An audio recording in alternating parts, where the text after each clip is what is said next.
অভিবাসী ইস্যুতে যুক্তরাষ্ট্রের বিভিন্ন শহরে ছড়িয়ে পড়ছে বিক্ষোভ। বেকায়দায় ট্রাম্প প্রশাসন, টেক্সাসেও ন্যাশনাল গার্ড মোতায়েন, লস অ্যাঞ্জেলেসে কারফিউ অব্যাহত। ত্রাণ নেওয়ার সময় আবারও ইসরায়েলি বাহিনীর বর্বরতা, একদিনে গাজায় নিহত 120 নিরীহ ফিলিস্তিনি। লেবাননেও নেতানিয়াহু বাহিনীর হামলায় কয়েকজন হতাহত। মার্কিন ঘাঁটিকে লক্ষ্যবস্তু করে 3টি গোপন স্থানে পরমাণু কার্যক্রম চালিয়েছে ইরান, দাবি আন্তর্জাতিক আণবিক সংস্থার। প্রত্যাখ্যান তেহরানের, রাশিয়ার নিন্দা। এবং যুক্তরাজ্যে সাবেক ভূমিমন্ত্রী সাইফুজ্জামান চৌধুরীর বেশ কিছু সম্পত্তি জব্দ। বাংলাদেশের আবেদনে দেশটির ন্যাশনাল ক্রাইম এজেন্সির পদক্ষেপ।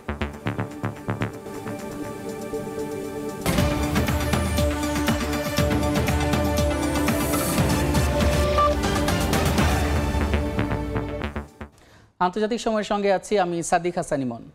ট্রাম্প প্রশাসনের অভিবাসন বিরোধী অভিযানের প্রতিবাদে লস অ্যাঞ্জেলেসের পাশাপাশি বিক্ষোভ ছড়িয়ে পড়েছে যুক্তরাষ্ট্রের বিভিন্ন শহরে।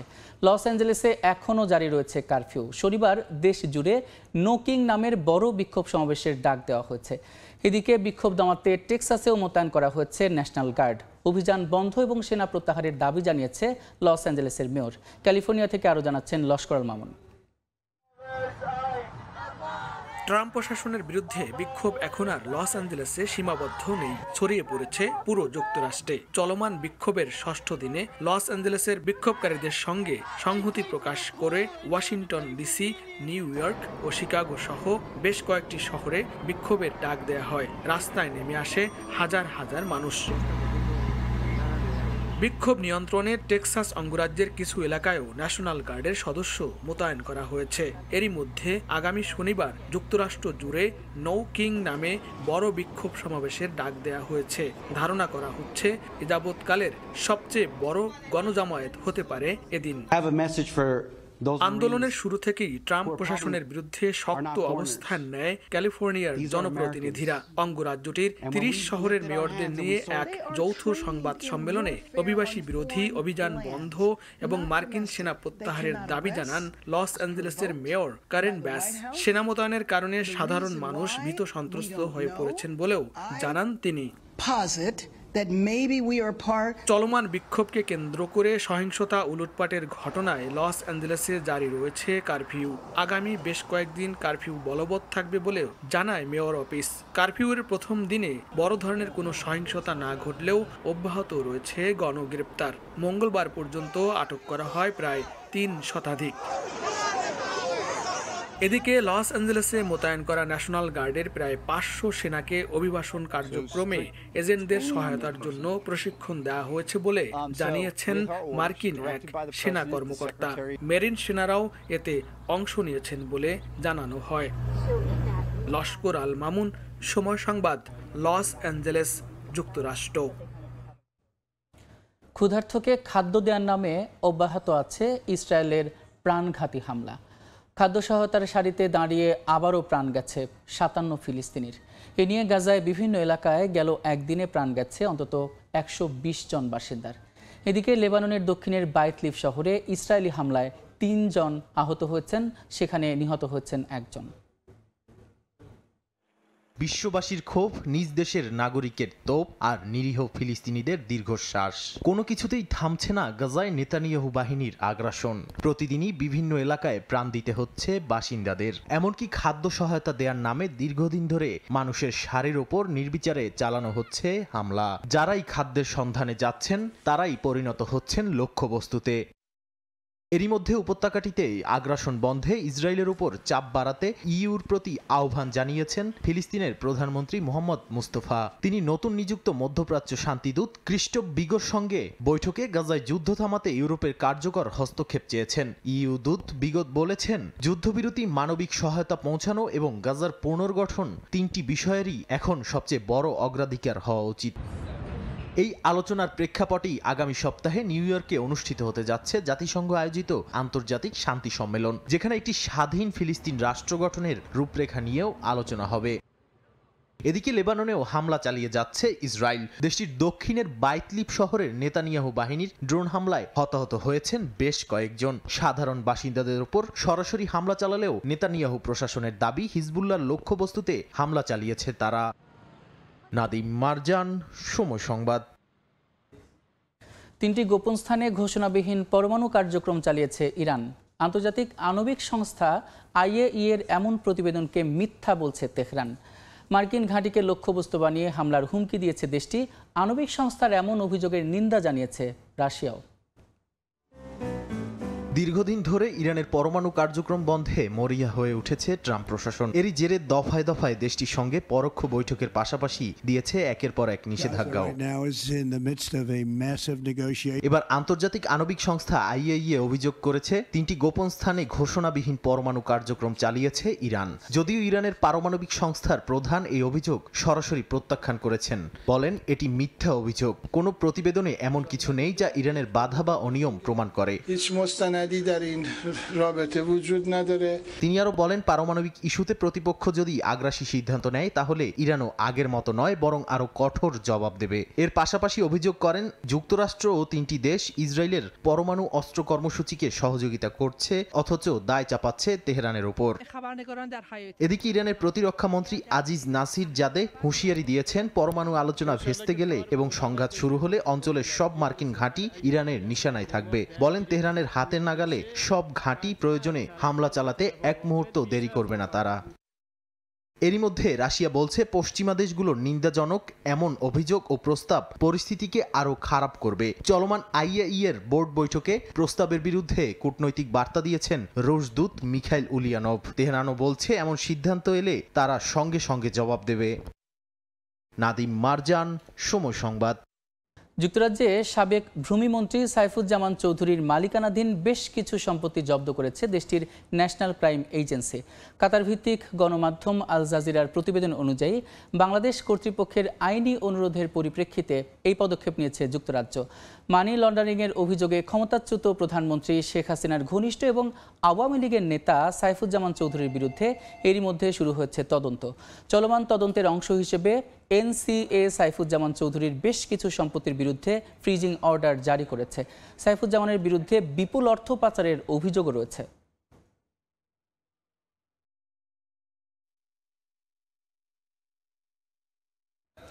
শুক্রবার মুখোমুখি হচ্ছেন অন্তর্বর্তী সরকারের প্রধান উপদেষ্টা ডক্টর মোহাম্মদ ইউনূস এবং বিএনপির ভারপ্রাপ্ত চেয়ারম্যান তারেক রহমান। দেশের রাজনৈতিক অস্থিরতা, নির্বাচন এবং ক্ষমতা হস্তান্তর নিয়ে চলমান টানাপোড়েনের প্রেক্ষাপটে এই বৈঠক ঘিরে দেশে বিদেশে শুরু হয়েছে নানা আলোচনা এবং প্রত্যাশা। লন্ডন থেকে আরও জানাচ্ছেন শোয়েব কবির। বাংলাদেশের অন্তর্বর্তী সরকারের প্রধান উপদেষ্টা ডক্টর মোহাম্মদ ইউনূস এবং বিএনপির ভারপ্রাপ্ত চেয়ারম্যান তারেক রহমানের মধ্যে শুক্রবার গুরুত্বপূর্ণ বৈঠক অনুষ্ঠিত হতে যাচ্ছে। সেন্ট্রাল লন্ডনের ডরচেস্টার হোটেলে স্থানীয় সময় সকাল 9টা থেকে 11টা পর্যন্ত এই বৈঠক অনুষ্ঠিত হবে। যুক্তরাজ্যে সফররত অধ্যাপক ইউনূসের সময়সূচিতে এই বৈঠককে গুরুত্বের সঙ্গে দেখা হচ্ছে। দেশের চলমান রাজনৈতিক অস্থিরতা, নির্দলীয় সরকারের দাবি এবং আসন্ন জাতীয় নির্বাচনকে ঘিরে প্রধান দুই পক্ষের এই বৈঠক নিয়ে নানা জল্পনা কল্পনা চলছে। রাজনৈতিক বিশ্লেষকরা বলছেন এটি হতে পারে সংকট সমাধানের ইতিবাচক সম্ভাব্য ভিত্তি। ডক্টর ইউনূস সরকার কিভাবে শান্তিপূর্ণভাবে রোড টু ডেমোক্রেসিতে যেতে পারে, এই বৈঠকে সবগুলো বিষয় আলোচনিত হতে পারে। এবং এই বৈঠক আয়োজনের ক্ষেত্রে যেহেতু সাবেক প্রধানমন্ত্রী বেগম খালেদা জিয়ার একটা বড় ধরনের নেপথ্য ভূমিকা আছে বলে ধারণা করা হচ্ছে, সেই কারণেই এই বৈঠকটি সফল হওয়ার সম্ভাবনা বেশি যদি চ্যালেঞ্জগুলোকে স্পট করে ওয়ার্ক প্ল্যানটি তৈরি করা যায়। ওনার সাথে ডক্টর ইউনূসের মিটিং হওয়া এটা ভালো লক্ষণ। আমি মনে করি সংলাপ, আলাপ আলোচনা চলতে থাকা উচিত। আমরা যদি টেবিলে বসে সমস্যার সমাধান করতে পারি, আমরা কেন রাজপথে আন্দোলন করব? যুক্তরাজ্য বিএনপি নেতারা এরই মধ্যে বৈঠক ঘিরে প্রস্তুতি নিয়েছেন। হোটেলের বাইরে অবস্থান নিয়ে তারা দলীয় সংহতি জানাবেন বলে জানা গেছে। আমরা সম্মান করি, শুধু আমরা দেখব কেন আমাদের নেতাকে সাথে যদি ইউনূস সাহেব থাকবেন তাদেরকে সম্মান পাবে আমাদেরকে, কেন? Why not? We respect everybody. দীর্ঘ 15টি বছর আমাদের প্রিয় নেতা প্রবাসে থেকে এই গণতন্ত্রের জন্য, মানুষের ভোটের অধিকারের জন্য লড়াই করেছেন, সংগ্রাম করেছেন। নেতাকর্মীদের উৎসাহ দিয়ে, উদ্দীপনা দিয়ে, সাহস দিয়ে, শক্তি দিয়ে ভোটের অধিকার প্রতিষ্ঠা করার জন্য। প্রবাসী বাংলাদেশিদের অনেকে মনে করছেন এই বৈঠক দেশের জন্য আশার বার্তা নিয়ে আসতে পারে। সবার নজর এখন লন্ডনে ডক্টর মোহাম্মদ ইউনূস ও তারেক রহমানের বহুল প্রতীক্ষিত 2 ঘন্টার বৈঠকের দিকে। রাজনৈতিক সংকট নিরসনের নতুন টার্নিং পয়েন্ট খুলে দিবে সমঝোতার নতুন দুয়ার, নাকি সংকট আরও ঘনীভূত হবে? শুক্রবারের এই বৈঠক ঘিরে এখন চলছে নানা জল্পনা কল্পনা। শোয়েব কবির, সময় সংবাদ, লন্ডন। প্রধান উপদেষ্টা ডক্টর মোহাম্মদ ইউনূসের সঙ্গে লন্ডনে সৌজন্য সাক্ষাৎ করেছেন যুক্তরাজ্যের জাতীয় নিরাপত্তা উপদেষ্টা জোনাথন পাওয়েল। বুধবার স্থানীয় সময় সকালে লন্ডনের একটি হোটেলে বৈঠকটি অনুষ্ঠিত হয়। প্রায় আধা ঘণ্টা ব্যাপী চলা এই বৈঠকে আঞ্চলিক এবং বৈশ্বিক নিরাপত্তা পরিস্থিতি, দক্ষিণ এশিয়ার ভূরাজনীতি, জলবায়ু পরিবর্তনের অভিঘাত এবং দারিদ্র্য বিমোচনে সহযোগিতামূলক পদক্ষেপ নিয়ে আলোচনা হয়। এই সকল বিষয়ে দুই দেশের মধ্যে সহযোগিতা আরও জোরদার করার আলোচনাও উঠে আসে বৈঠকে। এই সময় অধ্যাপক ইউনূস বলেন, সমন্বিত প্রচেষ্টার মাধ্যমে দারিদ্র্য এবং বৈষম্য মোকাবিলা সম্ভব। পরে এই সংবাদ সম্মেলনে প্রধান উপদেষ্টার প্রেস সচিব জানান, রোহিঙ্গা ইস্যু এবং পাচার হওয়া টাকা ফিরিয়ে আনা নিয়েও আলোচনা হয় যুক্তরাজ্যের নিরাপত্তা উপদেষ্টার সঙ্গে। ভারতের সঙ্গে তীব্র উত্তেজনার মধ্যেই নতুন অর্থ বছরের বাজেটে প্রতিরক্ষা খাতে 20% বরাদ্দ বাড়িয়েছে পাকিস্তান। সামরিক ব্যয় কমানো হলেও সেনাবাহিনীর বাজেট বেড়ে দাঁড়িয়েছে 2.5 লাখ কোটি রুপিতে। এদিকে ভারতের পররাষ্ট্রমন্ত্রী এস জয়শঙ্করের দাবি, সাম্প্রতিক সংঘাতে পাকিস্তানের 8টি গুরুত্বপূর্ণ বিমান ঘাঁটি ধ্বংস করে দিয়েছে ভারত। এ কারণেই যুদ্ধ থামাতে বাধ্য হয় ইসলামাবাদ। পেহেলগামের সন্ত্রাসী হামলার পর থেকেই উত্তপ্ত ভারত পাকিস্তান সম্পর্ক। মে মাসের শুরুতে 4 দিন ধরে পাল্টাপাল্টি হামলা চালায় দুই দেশ। এতে ড্রোন, যুদ্ধবিমান ও ক্ষেপণাস্ত্র ব্যবহার করা হয়। মার্কিন প্রেসিডেন্ট ডোনাল্ড ট্রাম্পের হস্তক্ষেপে যুদ্ধবিরতিতে রাজি হয় দুই দেশ। সামরিক সংঘাতে প্রথমবারের মতো চীনের তৈরি J-10C যুদ্ধবিমান ব্যবহার করে পাকিস্তান। বিমানগুলো ভারতীয় আকাশসীমায় প্রবেশ করেছিল বলে দাবি ভারতীয় সেনাবাহিনীর। যুদ্ধক্ষেত্রে পাকিস্তানের বিপর্যয় স্পষ্ট ছিল বলে দাবি ভারতের। দেশটির পররাষ্ট্রমন্ত্রী এস জয়শঙ্কর বলেছেন, পাকিস্তানের 8টি প্রধান বিমান ঘাঁটি ধ্বংস করে কার্যত যুদ্ধের মোড় ঘুরিয়ে দেয় নয়াদিল্লি। মঙ্গলবার এক অনুষ্ঠানে পাকিস্তানকে সন্ত্রাসী রাষ্ট্র আখ্যা দিয়ে জয়শঙ্কর আবারও বলেন, ইসলামাবাদ হাজার হাজার সন্ত্রাসী তৈরি করছে ভারতের বিরুদ্ধে সন্ত্রাসবাদ করার জন্য। সন্ত্রাসবাদকে পাকিস্তান নিজেদের রাষ্ট্রীয় নীতিতে শামিল করে নিয়েছে বলেও মন্তব্য করেন তিনি। ভারতের বিরুদ্ধে সন্ত্রাসবাদ উস্কে দিলে পাকিস্তানের গভীরে জোরালো হামলার হুঁশিয়ারি দেন জয়শঙ্কর। ভারতের এমন হুমকির মধ্যে সামরিক বাজেটে বড়সড় পরিবর্তন এনেছে পাকিস্তান। এই অর্থ বছরের সাশ্রয়ী বাজেটেও সবচেয়ে বেশি সামরিক খাতকে প্রাধান্য দেওয়া হয়েছে। 2025-26 অর্থ বছরের বাজেটে প্রতিরক্ষা ব্যয় 20% বাড়িয়ে প্রায় 2.5 লাখ কোটি রুপি বা $900 কোটি নির্ধারণ করা হয়েছে। যদিও মোট বাজেট বরাদ্দ 7% কমেছে। এর আগে ভারতও প্রতিরক্ষা বাজেট 10% বাড়িয়ে প্রায় $8,000 কোটি নির্ধারণ করে। ভবিষ্যৎ বাজেটে এই খাত আরও অগ্রাধিকার পাবে বলেও জানায় ভারত সরকার। মালিহা সুহরওয়ার্দী, সময় সংবাদ। যুক্তরাষ্ট্রের প্রেসিডেন্ট ডোনাল্ড ট্রাম্পকে নিয়ে নিজের মন্তব্যের জন্য অনুশোচনা প্রকাশ করেছেন মার্কিন ধনকুবের ইলন মাস্ক। সামাজিক মাধ্যমে দুঃখ প্রকাশ করে লেখেন, ট্রাম্পের সমালোচনায় বাড়াবাড়ি করে ফেলেছেন তিনি। যদিও ট্রাম্প স্পষ্ট জানিয়ে দিয়েছেন, ইলনের সঙ্গে সম্পর্ক চিরতরে শেষ হয়েছে। বিশ্লেষকরা বলছেন, দুই ক্ষমতাধর ব্যক্তির কথার লড়াইয়ে শেষ পর্যন্ত পরাজিত হয়েছেন মাস্ক। গেল সপ্তাহে একটানা 4 দিন ধরে সামাজিক মাধ্যমে চলে যুক্তরাষ্ট্রের প্রেসিডেন্ট ডোনাল্ড ট্রাম্প ও মার্কিন ধনকুবের ইলন মাস্কের মধ্যে তীব্র বাকযুদ্ধ। ট্রাম্পের বাজেট পরিকল্পনাকে জঘন্য বর্জ্য বিল আখ্যা দেন মাস্ক। দাবি করেন, এই বিল যুক্তরাষ্ট্রে মন্দা তৈরি করতে পারে। অন্যদিকে মাস্কের বিরুদ্ধে তীব্র প্রতিক্রিয়া জানান ট্রাম্প। হুঁশিয়ারি দেন, মাস্কের কোম্পানির সঙ্গে থাকা $3,800 কোটি ফেডারেল চুক্তি বাতিল করা হবে। জবাবে ইলন মাস্ক অভিযোগ করেন, ট্রাম্প গোপনভাবে জেফ্রি এপস্টাইনের সঙ্গে সম্পৃক্ত ছিলেন, যা হোয়াইট হাউস সরাসরি প্রত্যাখ্যান করেছে। এমনকি মহাকাশ সংস্থা স্পেস এক্সের ড্রাগন স্পেসক্রাফট বন্ধ করে দেওয়ার হুমকিও দেন মাস্ক, যা বর্তমানে আন্তর্জাতিক মহাকাশ স্টেশনে যুক্তরাষ্ট্রের একমাত্র কার্যকর যান। পরে অবশ্য সেই বক্তব্য নিজেই প্রত্যাহার করে নেন। তীব্র এই কথার লড়াইয়ের পর এবার অনুশোচনা করছেন ইলন মাস্ক। বুধবার সামাজিক যোগাযোগ মাধ্যমে তিনি জানান, ট্রাম্পের সমালোচনায় একটু বাড়াবাড়ি করে ফেলেছেন তিনি। এ নিয়ে দুঃখ প্রকাশ করেন তিনি।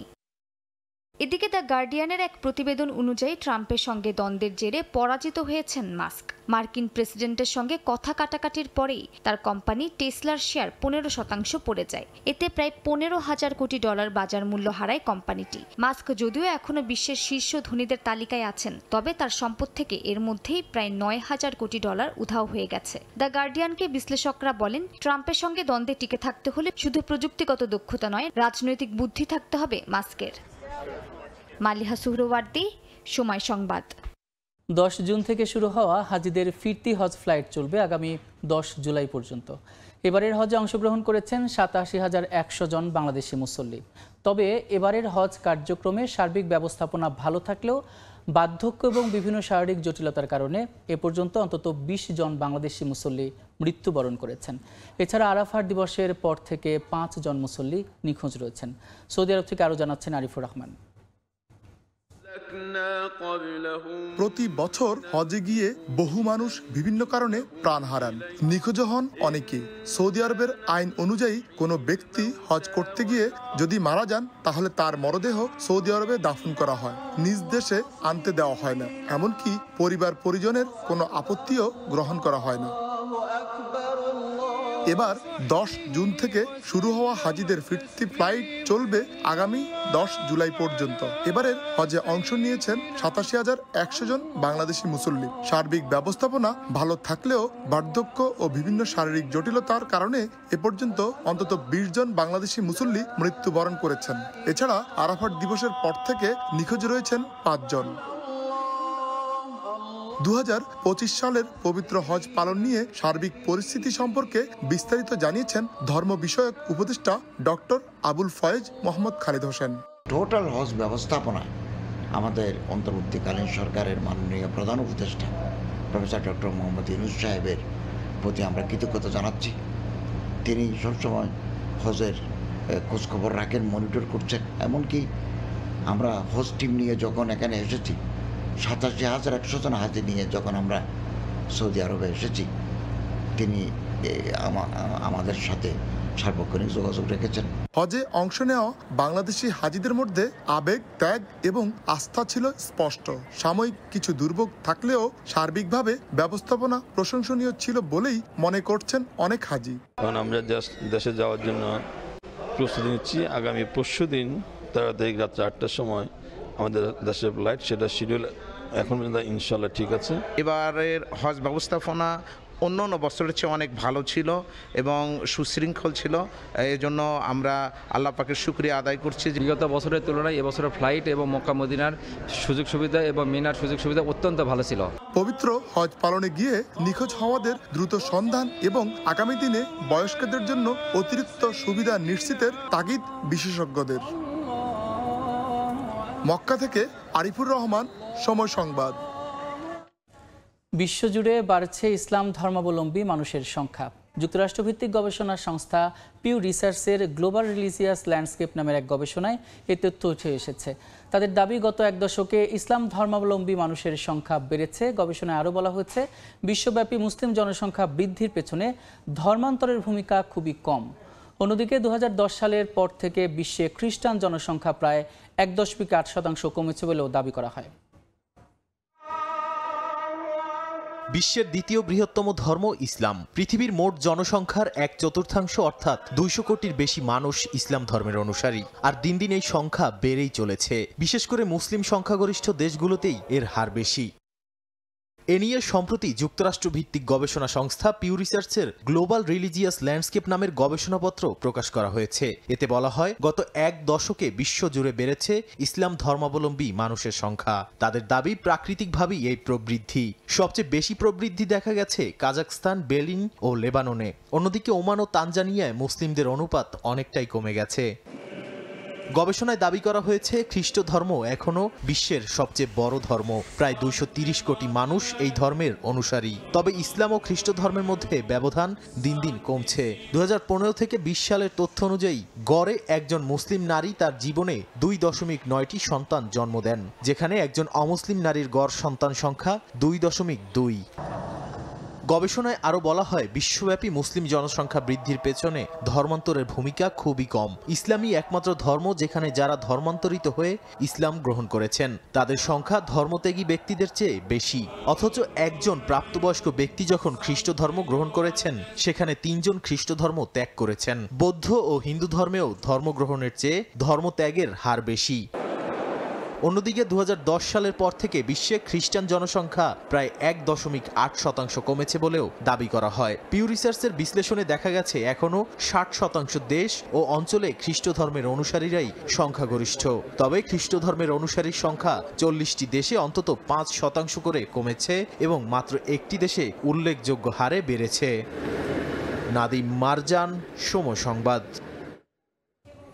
আন্তর্জাতিক সময়ের শীর্ষ সংবাদগুলো জানিয়ে দিচ্ছে আরেকবার।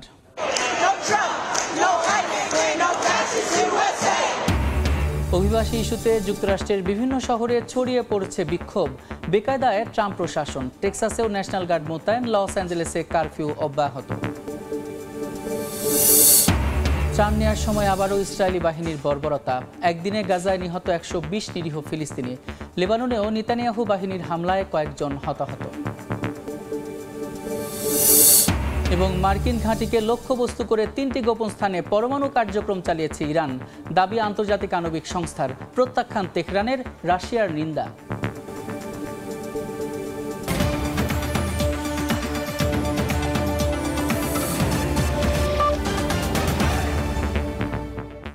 এই ছিল আন্তর্জাতিক সময়ের। সঙ্গে থাকুন সময়ের।